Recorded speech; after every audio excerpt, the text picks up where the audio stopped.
Obviously, there was no threat to Ms. Heard with that knife.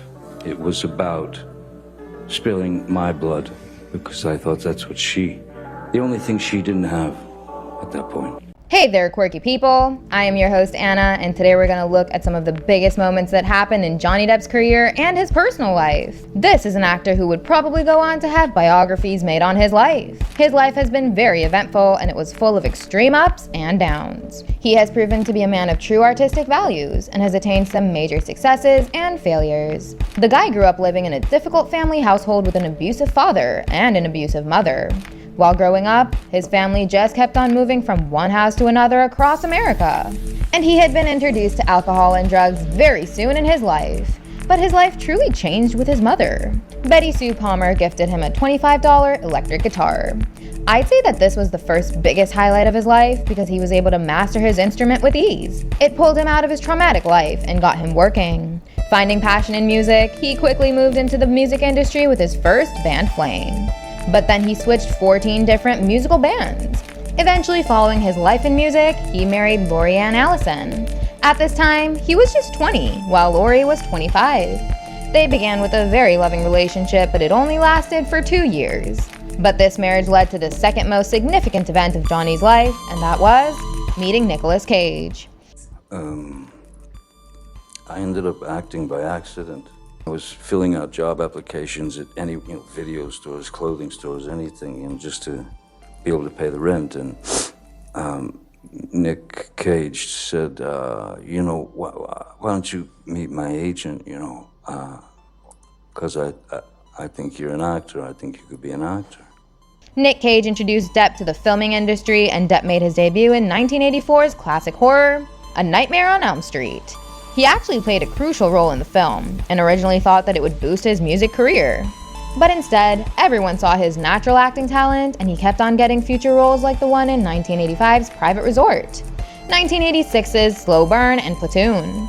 But things really didn't pick up for him until he was cast as a policeman in 21 Jump Street. This series was the one that allowed him to climb the ladder of stardom as he became really popular with teens. But after starring in it for 2 seasons, Depp found the role pretty one-dimensional. He continued to star in it until the show ended in 1991. And he even made a surprising return to play the same character in 2012's 21 Jump Street movie. But back in the 80s, he wanted something more than being popular with teens. So seeking another big moment in his life, he united with Tim Burton in 1989.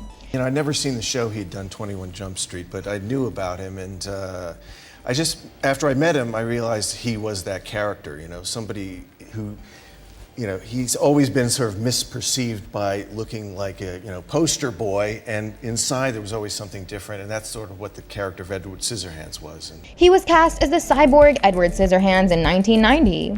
Even though he didn't have a lot of verbal dialogue in the movie, he was still able to show his serious acting talent with just his eyes. This role became a cult classic, and from this point on, the collaboration of Tim Burton and Johnny Depp became legendary. Depp truly became a chameleon working with Burton, as they went on to make 7 more films together, including Charlie and the Chocolate Factory, Sleepy Hollow, Sweeney Todd, and many more.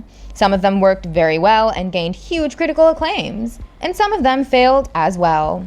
But together, these two personas managed to create very unique and different looking pieces of art. Now coming back to 1989, Johnny Depp also met Winona Ryder. These two were just inseparable as Ryder stole his heart. But it actually was really great because I'm with him. Usually, it's long distance phone calls every night and missing each other, but he was right there, so it was really great. She was just about 16 years old when Johnny Depp was 26 when they met each other. And the both of them just became the love of each other's lives. They had their own song, Crazy For You by Madonna, and Johnny even got a tattoo of Winona Forever. But sadly, the two just weren't together forever. Their busy schedules kept them away from each other for a long time, and they eventually grew apart. This breakup was very painful for Depp, and even Tim Burton noted that the actor was never the same after Winona. Depp did not want to erase this part of his life, so he changed his tattoo to Wino Forever. But moving on with his career, it lifted off in a massive fashion. His union with Tim Burton led him to star in 1994's Ed Wood. This black and white movie was very stylistic and threw a lot of appreciation towards Depp. He even turned into a woman for a short part of the role. and this film was just a major success with the critics. Then sometime in 1994, Depp's love life took another turn. For the next part, I will talk about the next two relationships of Depp in the same section. The two women he got involved with were Kate Moss and Vanessa Paradis. Sometime in 1994, Depp came across supermodel Kate Moss and the two fell in love almost immediately. Their relationship ended in 1998, but their love was pretty steamy as the two would spend days with each other without even coming out of their hotel rooms. It was pretty wild and very public, but the journalists really became the doom of their love life, and Johnny Depp took the blame for their relationship coming to a halt. How about the two of you? I mean, does it frustrate you with your relationship that it's so public because they're falling all the time? No, because they don't really know anything. They just presume. They've all these thoughts that make, all these allegations. It makes for very good fiction. Yeah, exactly. They write some really interesting stories. Did they ever actually ask you, though? After that, Depp had some stability in his life as he met his future wife, Vanessa Paradis. They had 2 kids together, Lily Rose Depp and Jack Depp. And after the birth of Lily, Depp was really committed and let go of drugs from his life. During all this, his career was also moving in an upwards direction. He starred in another classic movie, Fear and Loathing in Las Vegas. Then came The Ninth Gate, and many other films until he went on to star in Pirates of the Caribbean. This was when Johnny Depp found superstardom. He actually had to fight for the role of Jack Sparrow against the likes of Michael Keaton. And when he got it, Jack Sparrow wasn't even supposed to be the main character. The studio didn't think highly of the film, as it was just based on a theme park ride. They weren't on board with Johnny's artistic changes to the character and frankly thought that he was crazy.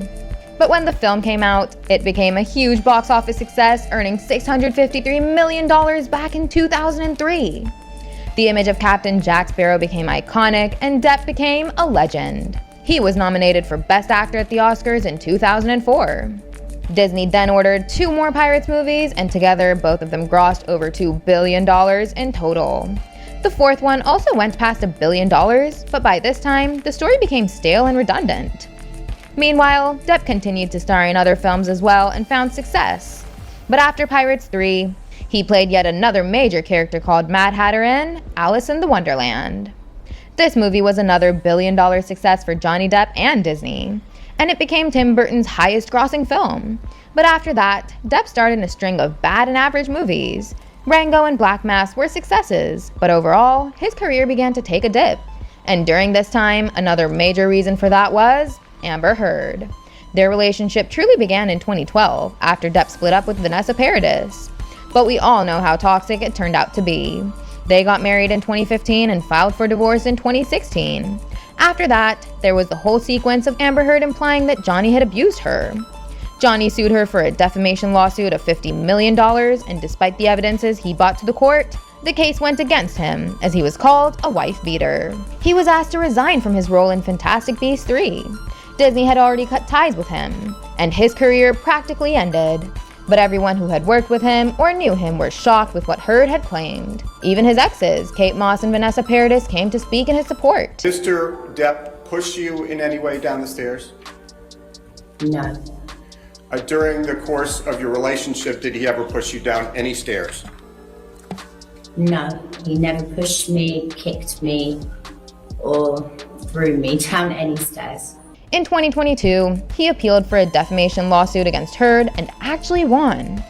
Even those who supported Heard earlier switched sides. Everyone sees right through her act now, and this victory became another huge highlight for his life.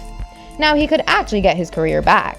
Even though he won't return to work with Disney again, I strongly believe that Netflix will bring him into the mix. Depp has really had a very eventful life, and these were the biggest highlights. Let's hope that we'd be soon seeing him showcasing his talent in multiple upcoming films.